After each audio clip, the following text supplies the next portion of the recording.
హరి ఓం శ్రీమాత్రే నమ.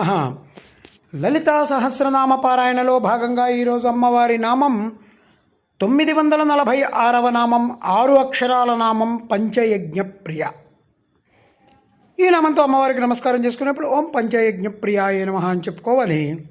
5 యజ్ఞముల ఆచరణనందు ప్రీతి కలిగినటువంటి తల్లి అని చెప్పి మనం దీనికి స్థూలార్థంగా చెప్పుకుంటే, అసలు ఈ పంచయజ్ఞాలు ఏంటి? దేవయజ్ఞం, పితృయజ్ఞం, ఋషియజ్ఞం, మనుష్యయజ్ఞం, భూతయజ్ఞం. ఈ 5టిని పంచయజ్ఞాలు అని చెప్తారు. ఈ 5 చేస్తే అమ్మవారికి సంతోషం. ఇది ప్రతి వాళ్ళు చేయాల్సిందే. అగ్నిహోత్రుకులైతే అగ్నిహోత్ర, దర్శపూర్ణమాస, చాతుర్మాస్య, పశుబంధ, సోమయాగ, ఇవే పంచయజ్ఞాలు. ఈ పంచయజ్ఞాలు ప్రియమైనటువంటి తల్లి, ఈ పంచయజ్ఞాలు కూడా మనం అమ్మవారి ప్రీతి కోసం చేస్తున్నామని చెప్పి మనం దీన్ని తలుచుకోవాలి.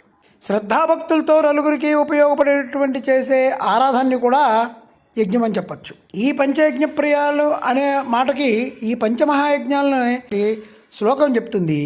అధ్యాపనం బ్రహ్మయజ్ఞ, పితృయజ్ఞస్తర్పణం, హోమో దైవో బలిర్భతో, మృయాజ్యోతిథి పూజనం. అంటే ప్రతిరోజు వేదశాస్త్రాలు చదివించడం బ్రహ్మయజ్ఞం.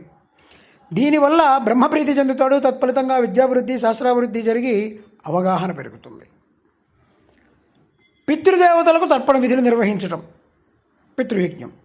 దీనివల్ల పితృదేవతలు మంచిగా తృప్తి చెందుతారు. తత్ఫలితంగా ఉత్తమ సంతానం, వంశాభివృద్ధి ఉంటుంది. ఈ హోమాలు చేయడం దేవయజ్ఞం. దీనివల్ల దేవతలు పరిపూర్తి చెందుతారు. తత్ఫలితంగా సకాల వర్షాలు, శీతోష్ణాలు కలిగి పాడి పంటలన్నీ కూడా సస్యవృద్ధి ఉంటుంది.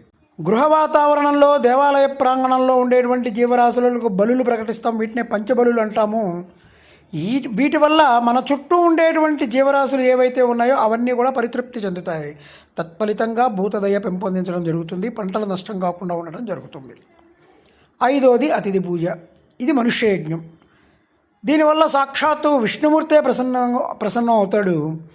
అభ్యాగత స్వయం విష్ణు అన్నారు. తత్ఫలితంగా సర్వ ప్రదేశాలలో కూడా సర్వుల చేత ఆదరించబడడం జరుగుతుంది. ఈ పంచమహాయజ్ఞాల ఆచరణ యందు ప్రీతి కలిగినటువంటి తల్లి అని మనం దీనికి ఆధారం చెప్పుకుంటూ ఓం ఐం హ్రీం శ్రీం పంచయజ్ఞ ప్రియాయ నమః, ఓం శ్రీమాత్రే నమః, ఓం శ్రీమహారాజ్ఞే నమః, శ్రీమత్సింహాసనేశ్వర్యై నమః.